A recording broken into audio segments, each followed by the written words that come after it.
My name's David. I'm sorry I'm not better looking. My wife couldn't come. She usually handles the pretty part, but I have a wife and I have some children. I have a 10-year-old son that's a karate master, like Dan. I don't know if y'all knew that, but Dan's like a black belt in 17 different karates. There's a story from Pensacola about karate that I can tell you from a long time ago, but we'll do that later. And so I have Brody, and then I have Amaya, who is a soccer phenom. She's 12. She's on a great team in Texas, actually, playing soccer, and she sleeps with a soccer ball. And then I have Mei Lee. She's 15. She starts driving school in January. I don't want to talk anymore about her. My oldest son, Cedric, is here with us tonight.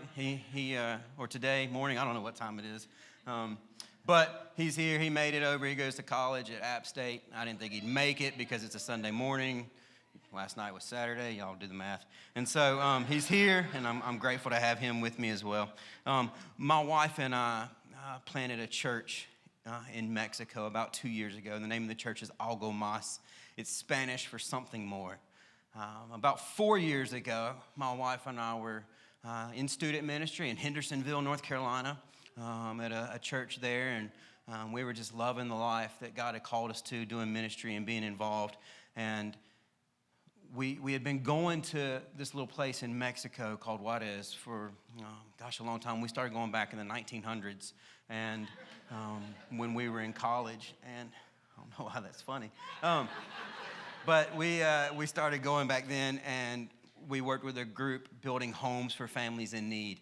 And we went, and we fell in love with it. We went back and another time, and then the next year we went back again and again and again and again. And finally, it just became this thing that we couldn't get away from. And we had these shirts from this organization that said, "I need Mexico more than Mexico needs me." And it was this truth in our life of we couldn't get away from Mexico. And we were serving on staff at church. We were going to Mexico with teams. I went to Southeastern over in Wake Forest. And when I was there, it became evident that there were so many churches that believed in missions but didn't really know how to do missions. And so my wife and I kind of just said, you know what, let's just become like missionary travel agents. And let's take people. And we'll just plan your whole trip. All you do is raise the money, and then we'll do the trip for you. And at the end of the week, we'll give you this book. It has all of our contacts, everything that we spent, and then you're equipped then to go and do the ministry. And so that grew, and it became this thing where we were doing like 4 to 6 trips a year down to build homes for families in need in Juarez. And so Mexico is a big part of our life. We love student ministry. I told you I wanted to be there forever because I like the games. And so, and you can have Twinkies in your office and nobody questions it. You know, at home, like you don't eat that stuff. You're on the okra game. But in student ministry, you can have Twinkies and Yoo-hoo and nobody questions it. And so anyways, we were doing well in that. But about 4 years ago, my wife and I just in our personal prayer life, we just started seeking the Lord, and we had this attitude of, hey, there's more. And we didn't know what it was. We were like, all right, there's more as husband and wife. There's more as parents. There's more in student ministry. There's more in Mexico. There's more in the softball league. I don't know what you want. What are you talking about? So we just started seeking out this prayer life of, hey, what's this more that you have for us, God? I don't know what more we could really be doing. I feel like we're doing a lot.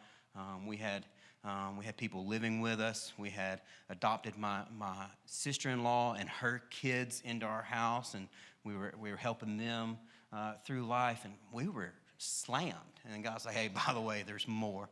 We're going, please, how can there be anything more to this? And so we started seeking it out. I went to my pastor, and I was like, hey, man, this is a prayer life that's happening in my world.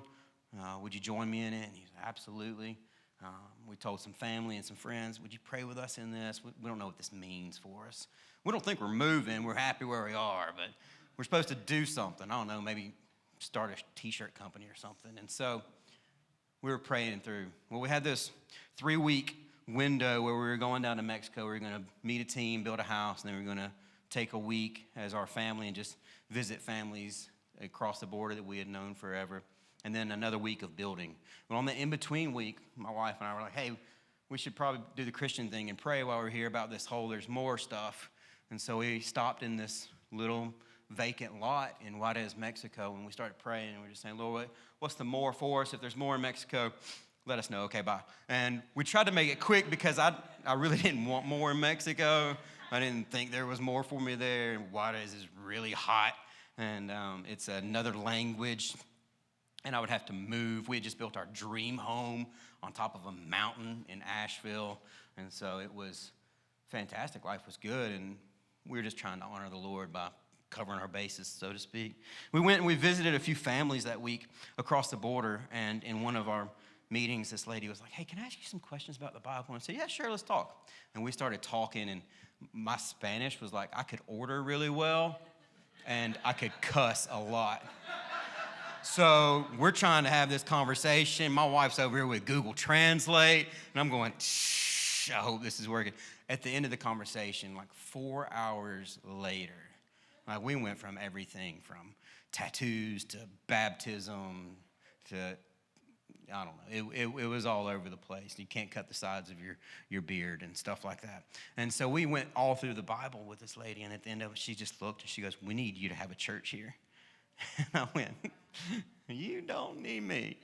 And it's like, more horchata, please. And then we visited another family the next day, and we walk in, and this guy we built a house for, about 7 years ago now, and he's a pastor in the community. And we walk in, and his wife is playing some Hillsong in Spanish on her little TV there, and she goes, hey, your church plays music like this. And I was like, well, we do. I mean, it's in English, but we do. And she's like, yeah, your church would reach my son. And I went, y'all have a church. You're still a pastor here, right? And she's going, yeah, my husband's a pastor, and that's our church, but my son doesn't like church. He would love your church. Your church could reach him. We need your church here. And I looked at my wife, and she looked at me, and I was like, this is getting dumb. We got to get out. And so we left, and then we were driving through Mexico, and there was this wall that we passed, and on the wall was graffiti, Agua Viva, which is living water. And the church that we were at the time in Hendersonville, its name was Living Water. And they said Agua Viva de Mexico. And we're going, well, just write it on the wall, God. We're like, that's fun. We crossed the border. We're getting ready for the next team to come in. I had this friend that lives in El Paso, and every time I went to the town, he always tried to hire me. And he calls me up. He's like, hey, can we meet for lunch? I'm like, yes, but I'm not coming on staff at your church. And he's like, let's just eat. We sit down to eat, and he goes, hey, so, and I kind of went, oh, here we go. He goes, so I'm the president of a church planting organization now. And I went, okay. He said, I need you to plant a church in Mexico. And I just lost it. I started crying, and he just kind of like grabs his fries and kicks back. He had no clue what was going on, but he's like, I hit a chord, and he's just smiling and eating his little stupid French fries. Haven't been back to that restaurant since. And it was this week of just affirmation. And then we got home, and I walk in, and a guy came up to me in my student ministry that was there, and he goes, hey, so when are you moving to Mexico? And I'm like, what are you talking about? This spiritual giant of a woman that had prays all the time for my wife and I. She walks up to my wife, and she goes, the Lord woke me up the other night and told me you're moving to Mexico. When's this happening? And my wife and I are just crying, and I want to cry right now. Y'all got me crying in these unified streets this morning. And it was just this overwhelming, this is what we're going to do. We're going to go, and we're going to start a church in Mexico. And we were going, why are we doing this? And so we started looking into it, and I started studying church planting more and went through the North Carolina Church Planting Association, and they put me through school, and we moved to Mexico to start a church. We told our church family, hey, this is what we feel like we need to do. There's lots of churches in Mexico. There's a ton of them. I work in the city of Juarez. We work in this little neighborhood called Anapra. In Anapra, there's about 17,000 people. In Juarez, there's 1 million people, but in our little neighborhood, there's about 17,000. And so we're on the very outskirts of Juarez. We're the body dumping ground, just to be honest with you.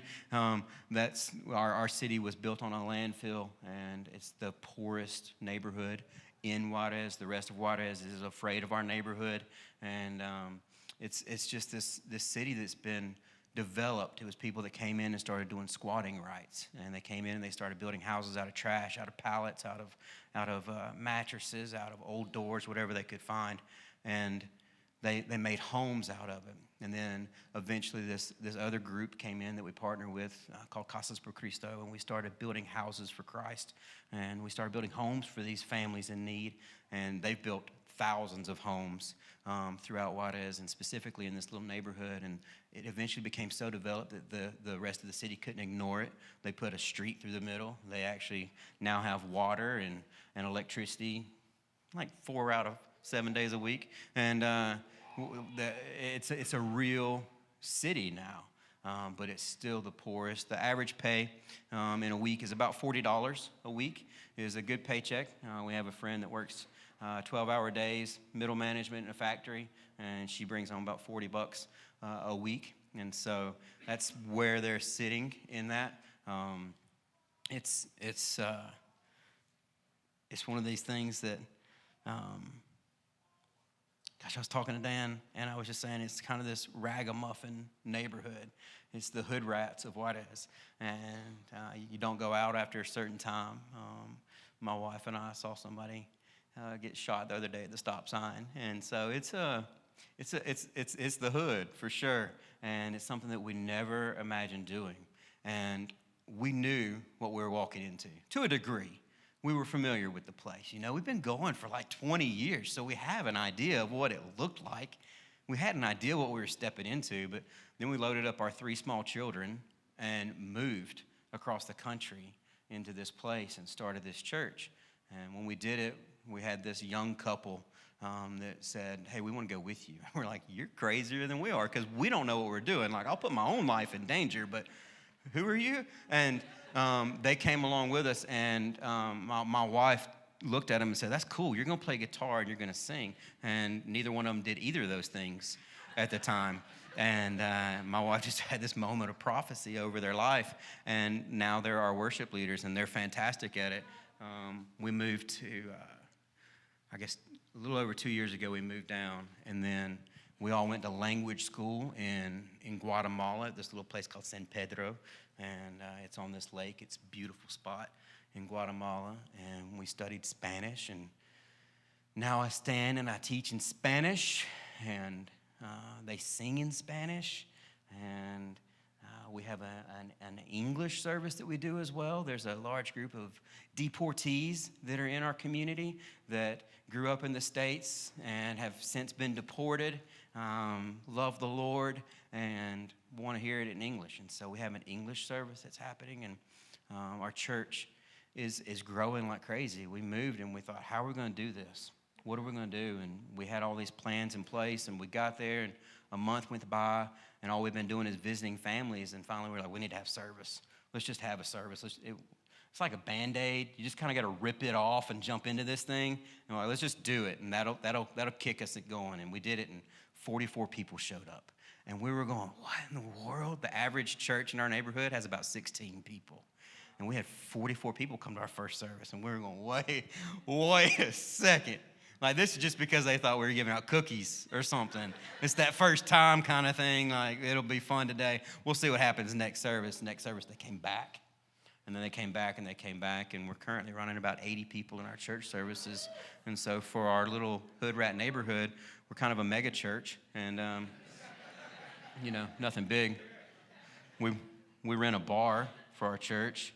And it's crazy. We were mobile for the first year or so that we were there, and we were like, we need our own space because this crossing the border and setting up is absolutely ridiculous, and we're using people's buildings, and it's just not working out well. We need to set some roots and have a place that we can use for the community, a place that we can bring in local pastors and we can help train them up, and we can help other churches, a place that the community can have quinceañeras at and birthday parties and things like that. And so we started looking around, and there's not really many buildings in a neighborhood that's built on a landfill.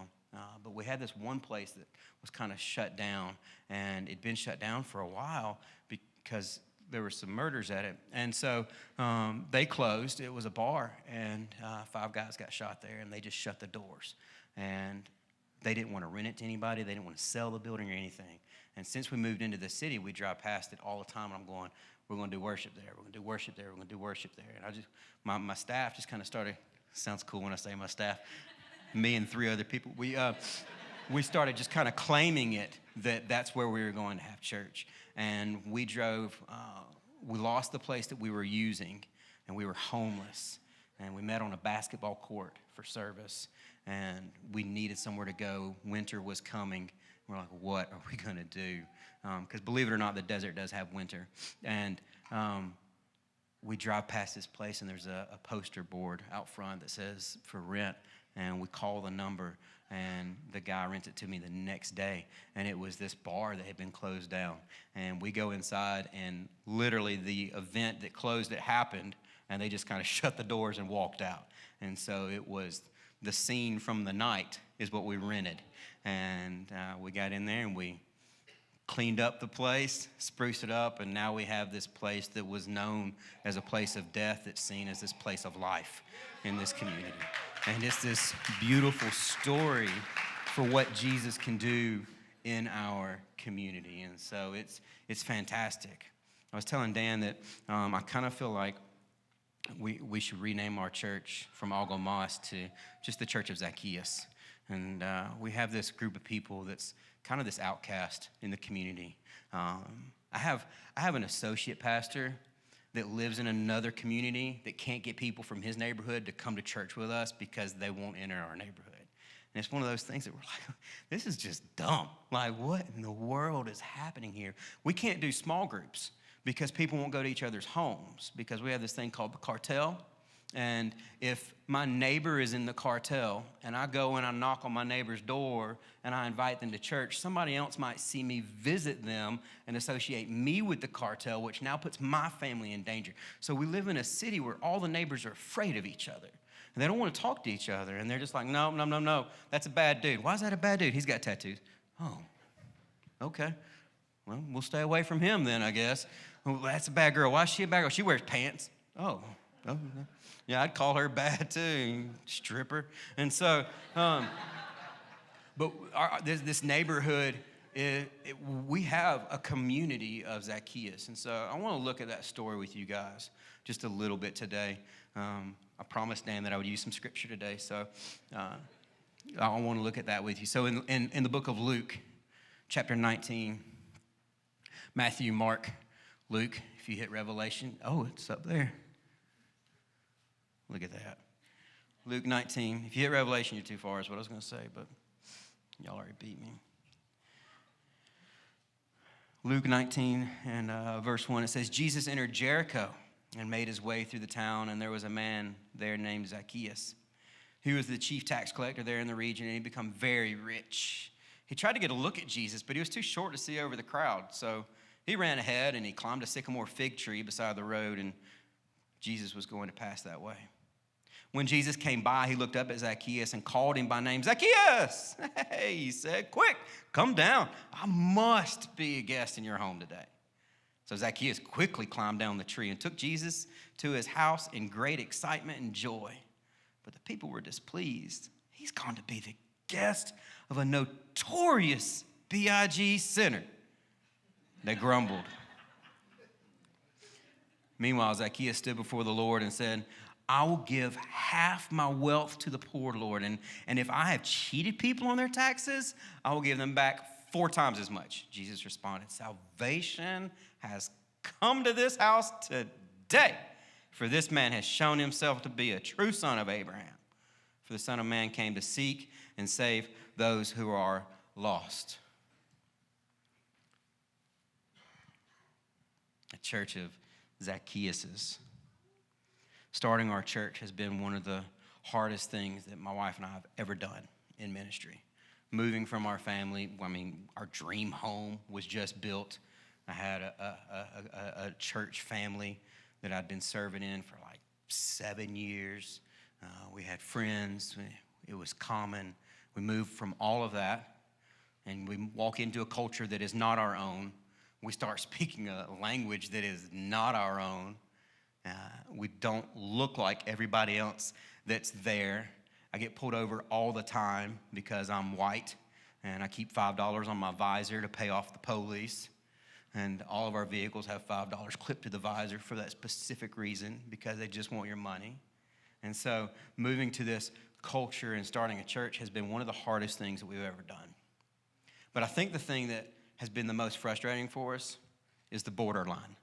So we actually live in El Paso, Texas, and we cross the border into Juarez. It takes me about 15 to 20 minutes to get to the doors of my church from my house. And so going into Mexico really isn't that hard, but getting out of Mexico, the borderline is absolutely ridiculous. It can be anywhere from 3 to 5 hours of sitting in a line just to get back into the United States, and it is where all Christianity stops, okay? When you get into the borderline, it is pandemonium. It is bumper to bumper, and when that cart inches up, you inch up too. And you do not leave any space, because if there's enough room to put anything in there, then somebody is going to try to pull their car into it. Now, if everybody just stayed in line, it would be okay. And we would just have patience, and the world would be in harmony, and it would be good stuff. But everybody gets in line, we're bumper to bumper, and then one guy decides that he's going to ride the shoulder down and look for the guy that isn't paying attention, and he's going to cut the line. I've been sitting in this line for 3 hours. So when you pass me, it gets me angry, and it gets everybody else angry, and then all the horns on both sides of the border get angry too, and everybody gets mad, and they're cussing at each other, and they're throwing their hands up. People are playing bumper cars. The borderline is not a friendly place. It's not a safe place. It's not a place that I ever want my children to drive. It is a place that is miserable because anger comes in. I'm going across the border, we're having service or whatever, and somebody will cut me off, and my wife is like, baby, don't let them cut us off. Like, move up. You're going too slow. Hit the horn. I got this big truck. Like, move your truck over. Don't let them get in front. The line starts back there, buddy. You can't be up here. We're yelling at people in English, crossing this border, and they're all yelling back at us too. If the car in front of me moves and I wait maybe a second to let my foot off the brake, then the 7 cars behind me start laying on their horn, and they're like, "On the left, pues! You need to move your car." And it's a bad place to be. The borderline has probably been one of the toughest places for us, because nobody likes the guy that cuts the line. But that's the story of Zacchaeus. Zacchaeus is this guy that cuts the line. You know who Zacchaeus was. So the Romans would come into a city, and they would take over a city, and they would just destroy whatever government was established, and they would set up their own rule in that city. And they did it in a way so that people knew, don't ever come back and try to take this city again, all right? So just so you know that we mean business, we're going to hang bodies down the streets, so that anybody coming into this town knows that this city has been conquered and it belongs to us. And that's what the Romans would do. They would come in and they would rape the city, so that they would then say, "We've claimed it. We've claimed your women. We've claimed your race. It's ours now." They were a ruthless group of people. They used to also brush their teeth with pee. And their women would use sweat from gladiators as a skin cream. Just a fun fact for you. We'll wash their clothes in urine too. Anyways, sometimes when you study things, you get random facts. And so they would come in and they would set up their governments, and then they would put local people in charge of their government. And so Zacchaeus was one of the guys that came in, and he was like, "Man, I'm a nobody, and I got a chance to make some money, so I'm going to start working for the Romans." He was a traitor to his people, so he became an outcast. He was a hated man. He was this chief tax collector. That means that he was good at what he did. The Romans came in, and they would get these tax collectors in place, and they would say, "All right, you're going to go and collect $10 from every person here. Anything you collect above that is yours." So that tax collector could walk in and be like, "Hey, I'm going to collect $30. And I'm going to give 10 to the Romans, and I'm going to make 20. Like, it was a great business, but everybody knew you, and you were a traitor, and you were a thug, and that's who Zacchaeus was. He turned on his own people for profit. So in verse 1, Jesus entered Jericho and made his way through the town. There's a man named Zacchaeus there. He was the chief tax collector in the region, and he had become very rich. He tried to get a look at Jesus, but he was too short to see over the crowd. So he ran ahead and climbed a sycamore fig tree beside the road, for Jesus was going to pass that way. Where was Jesus going? Do y'all know? He was on his way to the cross. He was 18 miles from the cross in this moment. 18 miles. And he stopped. He took time to stop. The cross is a pretty big deal, okay? The triumphal entry, like people were going to be selling palm branches, things like that. It's a big moment in the life of Jesus and in the life of Christianity. Jesus was passing through. He made his way through the town, and he stopped. He stopped. Matthew 28:19. Therefore, go make disciples of all nations, baptizing them in the name of the Father and the Son and the Holy Spirit. This verse, therefore, go. In the original Greek, that word go means literally as you are going. As you are going. It doesn't mean that you have to leave Wilkesboro. I'd love for you to come to Juarez. I'd love for you to come see my streets and my neighborhood and work with my people and meet some families down there. That would be great. But you don't have to. Just as you are going, as you are teaching, make disciples. As you are stacking groceries on the shelf, make disciples. As you are retired, make disciples. As you are a student, make disciples. As you are going, whatever you are doing in your life is a continual process that does not stop. As you are going, make disciples. Jesus was on his way to the cross, and he set this example that you should never be too busy to stop for the hurting around us. Zacchaeus couldn't see Jesus, though, because there were too many people standing around. How many times are people in our daily life looking for and trying to see Jesus, but they can't because church people keep getting in the way? Here's Jesus coming through town, and it's this parade, and the streets were lined.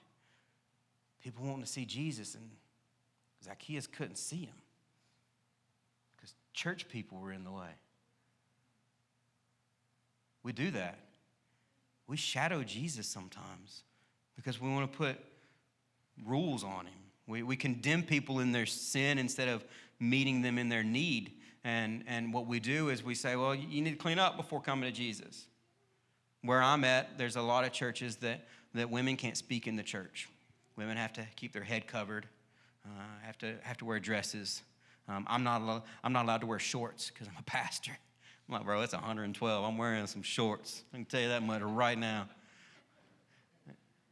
But there's these regulations. One of my best friends there was like, hey man, if you're gonna be a pastor here, you can't wear shorts. You need to cover up those arms. I'm like, can't contain these guns, brother. And but it's these rules and regulations. Why? Because you're a pastor. I'm like, oh, okay. You can't have a church in a bar. Well, why not? It was a bar. I'm like, it's a building. Still a bar, actually. I serve lemonade and coffee and popcorn with jalapenos all over it. We condemn people and we hide Jesus behind our list of rules. It's like, oh, you got to do this and this and this to get to Jesus. You got to change. When we all know, if you're a Christian in this room, you know you don't have to change to come to Jesus. You come to Jesus and he changes you. That's what happens in the gospel. That's what happens in our faith. But these guys, they were hiding Jesus. We should be celebrating him, and we should be showing him off in everything. In the good days, like you guys up here on this platform doing your spins and everything, I'm not that charismatic. I want to be, but then I do it, and I'm like looking around like, did somebody see me fall? And so I need to let go of some stuff. It's all right.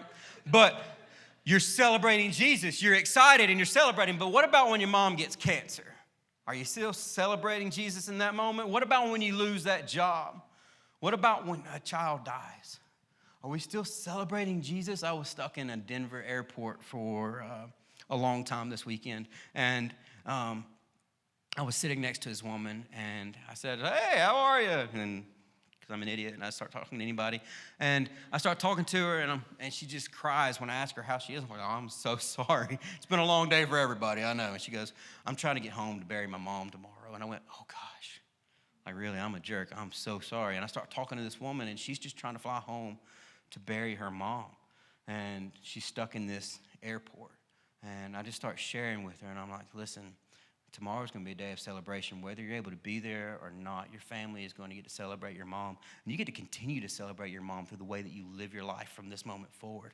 And she started crying, and we're holding hands in this airport. She's this 80-year-old lady. I'm like, how's your mom still alive? That's a miracle in itself. Thank the Lord for that. And then we're praying through this, and she just looks at me, and she's like, this is why my flight was delayed. I needed to be encouraged. And I'm going, well, praise the Lamb. Look at that. This delay was for something good. And so we need to praise Jesus both in the good days and in the hard days as well. We should always be showing people Jesus, but a lot of times we hide him and we cover him up in our sorrow, sometimes in our shame. God, what a beautiful picture of somebody in their shame to come broken before Jesus. And like, man, I've been addicted to the pornography and I can't take it anymore. I need some Jesus in my life. What a beautiful picture for somebody to be broken in their shame and it point to Jesus. Why do we want to hide Jesus? But yet we do that so often as the church. Jeremiah 20 verse 9 says, if I say I'll never mention the Lord or speak in his name, his word burns in my heart like a fire. It's like a fire in my bones, and I'm worn out trying to hold it in. I can't do it. The person that has truly met Jesus can't hide him from others. Zacchaeus couldn't see him, so he ran ahead, which is also funny because running was unheard of in this time. I wish it was unheard of these days, but it's not. But specifically, men would not run because men wore these robes that were, well, they were dresses basically. And he would have had to pick up his dress to run, which would have shown his ankles. And you don't dare show somebody's ankles because that is shameful.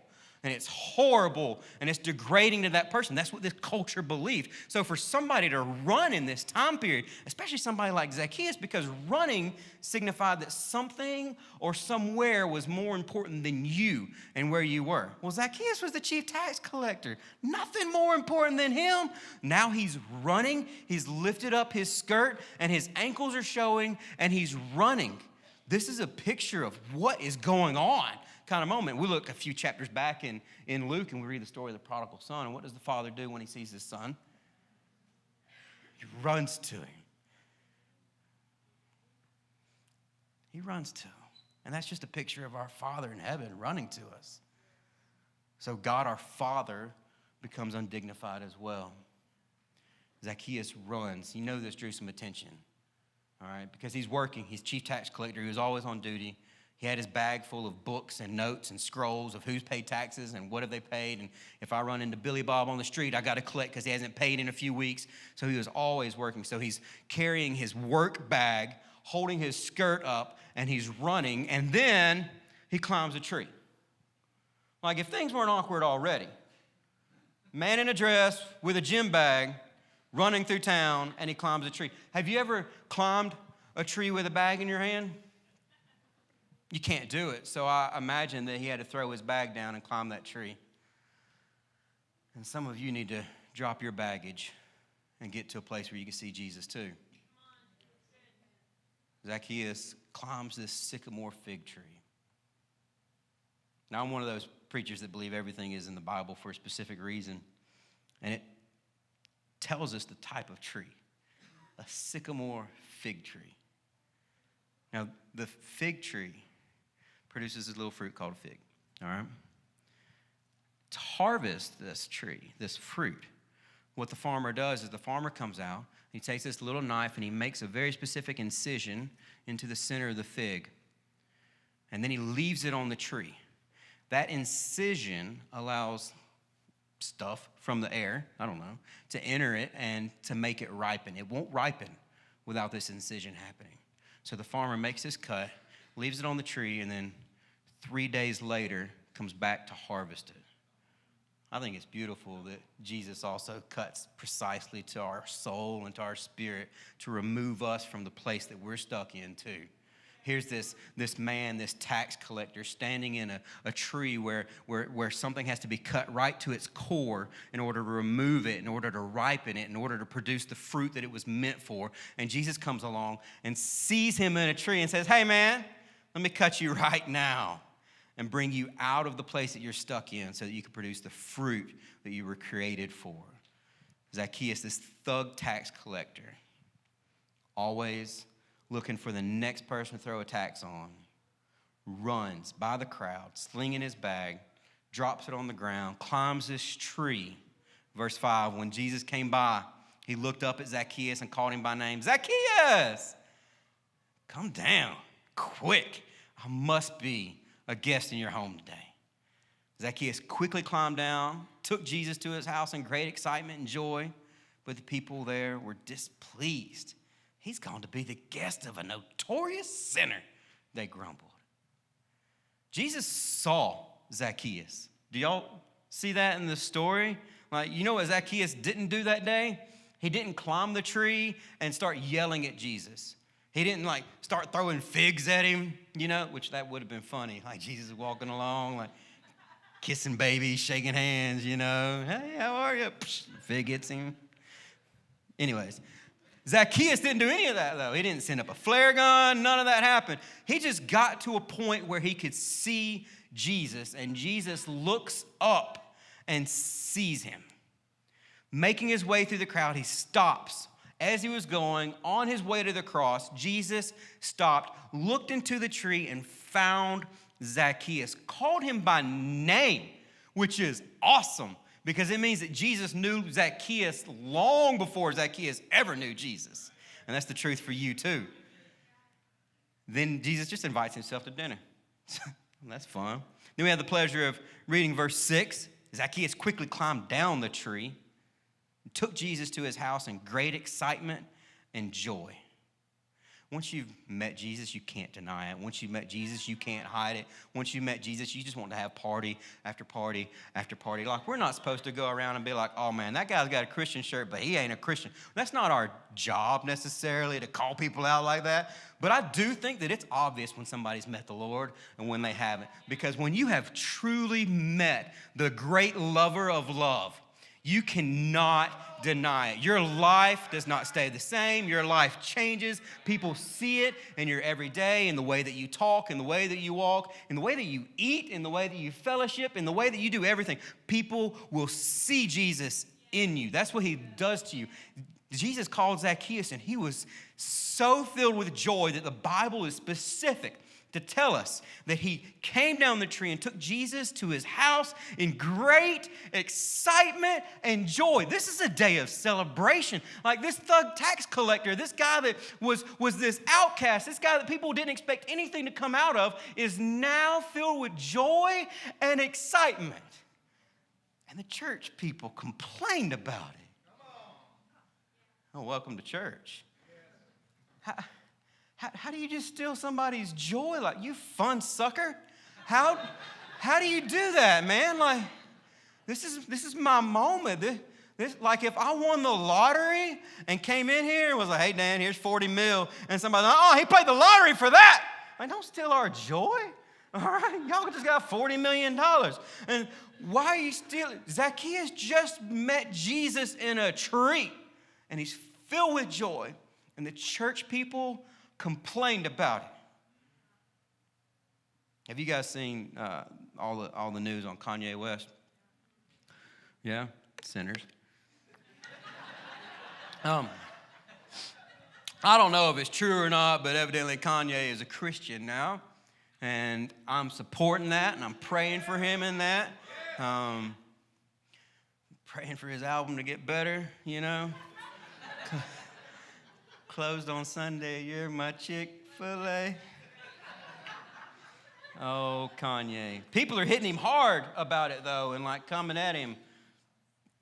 You're my number one with a lemonade. Anyways, but they're all like he's coming and he's saying that he's a Christian now, and people are hitting him hard, and they're like, Kanye, how about no way? Do you know who that guy is? Like he told people he was a God, and now he's writing songs saying that Jesus is king. Like, this is not possible. This is a publicity stunt. There ain't no way it's happening. I mean, he's at churches that we're not going to mention. Like, there's no way that this is possible. You just can't.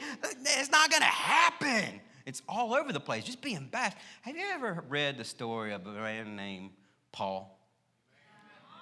Paul used to be named Saul. Man, he beat Christians. He arrested them. He stood by and had them murdered. He had letters from the authority giving him permission to go and wreak havoc on the church. And he was on his way from one city to another when God blinded him where he stood and said, hey, what are you doing to me? Why are you persecuting my name like this? Blinded him and changed him forever. Changed his name to Paul, which is cool because Christ changes us. Changes. That's why we see different name changes throughout Scripture, because when God comes into your life, he changes you. And so he took a man that was named Saul and changed into Paul, and then this guy's written over half the New Testament. And we're going to say that Jesus can't save Kanye? Jesus couldn't save Zacchaeus? He's a thug tax collector, man. No, not him. This whole street is filled with people. Like, there's kids at the end selling palm branches for you, and you're going to pick the guy in the tree, the tax collector. You know how much money he's stolen from my family? That guy doesn't deserve it. He's a thug. He's a rat. He's a traitor. Why would you let him go to dinner? Why would you pick him out of everybody here? He doesn't belong here. He can't fit into this space. The line starts back there, buddy. There's no room for you. You don't belong here. You don't deserve it. And neither do you. But that's the gospel. That is grace. Neither do I. I am an old drug dealer filled with anger. And Jesus saved me. I joined the Marine Corps because I had so much anger in my life that my one purpose was I wanted to kill somebody. That was it. I wasn't worried about serving my country. I just wanted to kill somebody because of the anger in my life. And Jesus took that kid, and now I have a church in Mexico where murders are happening all around me. And my only message is Jesus is enough. Jesus is enough. Jesus is enough. That's the gospel. We deserve hell. We deserve separation from our Father in heaven because of our lives of sin. But grace, the thing that we don't deserve, grace. You can't earn it. You can't work hard enough for it. You can't pay enough money for it. What have you done? Nothing. Zacchaeus sat in a tree to get a look at the man that would then hang on a tree. And grace looked back, called him by name, went to dinner with him, and changed his life forever. Only Jesus can do that. Give the people that they don't deserve it exactly what they do deserve. It's grace. It's grace. It's what Jesus wants to do. He's inviting us all to feast with him in his kingdom in heaven for eternity. Some of us just need to drop our bags and get to the place where we can see them, because we all have our bags. I had anger. I had lust. I had pride. And I had to drop that so that I could actually see Jesus. I read this verse out of Ephesians chapter 4, verse 1 that says, as a prisoner of the Lord, I urge you to lead a life worthy of the calling that you received. I read that verse sitting alone one time, and I just started crying. I was like, wait a second. As a prisoner of the Lord, like, I don't have to be a prisoner to the hate in my life. I don't have to be a prisoner to the alcohol. I don't have to be a prisoner of drugs. I don't have to be a prisoner of lust. So if I'm a prisoner of the Lord, I'm free of everything else. As a prisoner of the Lord, I urge you to lead a life worthy. And I'm worthy? Me. I'm worthy of a calling that you've received. And there's a calling on my life. This just keeps getting better. I'm reading this verse, and I just spit. I'm reading this verse, and I didn't spit then, just now. Anyways, I'm reading this verse in the back of this little chapel. I went to flirt with this girl that stood me up, and I was stuck in this chapel. It was before cell phones, way back when. And I'm reading this verse in the back of this little chapel, and I just started bawling my eyes out. And people were like looking at me, and they're like, that's that dude. I'm that dude. And so I'm crying, and Jesus is just wrecking my life because I can be a prisoner of him, and I can be free from everything else. I'm worthy, and there's a calling on my life. And Jesus looks up into this tree, and he says, hey, thug, hey, traitor, hey, guy that nobody wants to be around. Zacchaeus is your name, and I know that because I'm personal and I am intimate. I want to change your life because there is a calling on your life. They went to dinner. They hang out. People are grumbling about it. People grumbled when we said we were going to Mexico. One lady told us that it was child abuse, and that we were taking our kids there because they didn't have any say in it. Like, it's the most dangerous city in the world. Like, how are you going to do that? That's child abuse. We lost some friends over it because they didn't want us to move, I guess. I don't know. We're there. We've planted this church. I meet on Saturday nights because I don't do well in the morning. And so we have church on Saturday nights. And then we meet in a bar. And so those things combined, other churches say that we're an entertainment center, that we're not a real church. I'm not a real pastor because I wear shorts from time to time. Sometimes I preach in a hat, because that's definitely stopping my prayers from getting to heaven. We've had some church members get yelled at on a bus from other pastors in the community, telling them that there's no justification for people that go to Algo Mas. And it's just been this thing of like, well, what's happening right now? And it's just a reminder that pastors and churches and church people need to get out of the way sometimes and allow people to see Jesus, because that's our only goal. We just want to hold the spotlight on King Jesus, and that's it. We're here for their church. We're here for your church. We're a body of believers. What Dan was saying earlier, just being united in the ministry, being united. We are the church. Like this is a body of believers, and you call yourself unified, but you are the church. Just like Algo Mas, we're speaking another language. We're a little bit darker in color and a lot shorter, but we are the same church. We are the church, but we like to stand in the way often. We just need to let people see Jesus for who he is. See the Jesus that looks into trees. See the Jesus that blinds people on the way to destruction.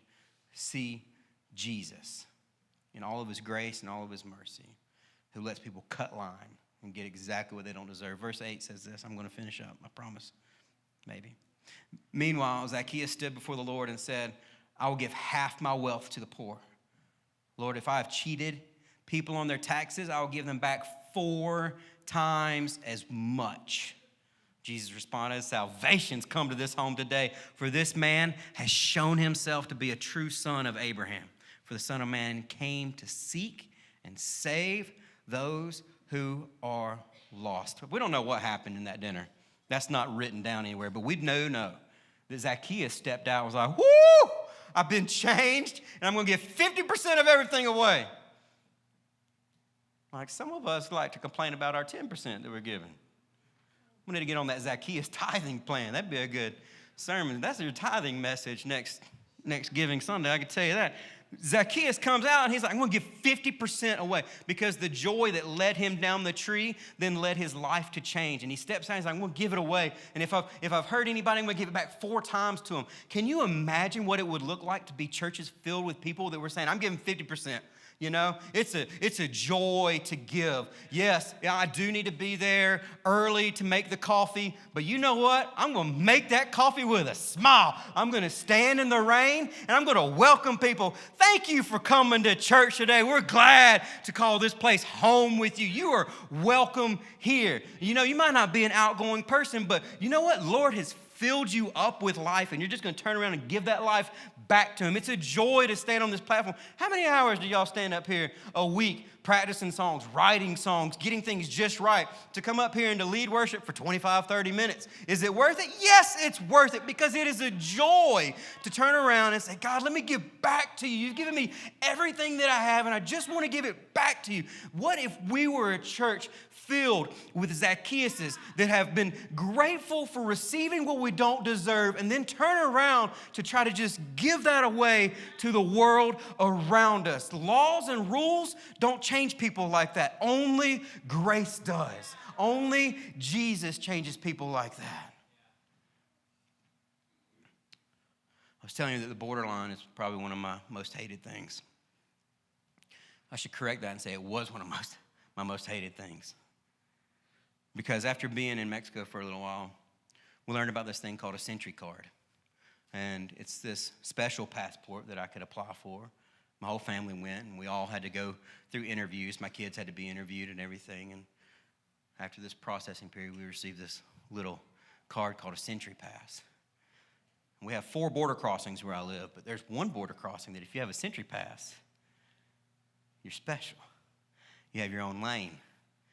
You don't have to wait in line. And it's glorious. Because the people that are waiting for 3 hours, I can get back and forth. I can get across the border now. When I pull up to the border, I'm across in maybe 3 minutes. It's this beautiful moment. I was studying this passage. I've been really drawn to Zacchaeus lately, and I was studying through it and just kind of praying through it. And I was crossing the bridge one day, and I'm just thinking, man, I'm just going to the front of the line. And I look over at the bridge next to me, and it's just filled with people. I look over, and I'm like, wow, why do I don't deserve this. And I was just reminded of the God that allows us to cut line, the God that gives us exactly what we don't deserve. And we want our church to be that same reminder for our city too. To just tell people, Jesus loves you. Jesus desires you. He welcomes you. Come out of your tree. Let him remove you from that place that you're stuck in, and let him change your life forever. He was the only one that could change Zacchaeus, and he's the only one that can change our cities today. That is our desire as a church in Mexico, is to just come in and teach people. Jesus is enough. He's been seeking and saving the lost for over 2,000 years, and he's not done. His grace is enough.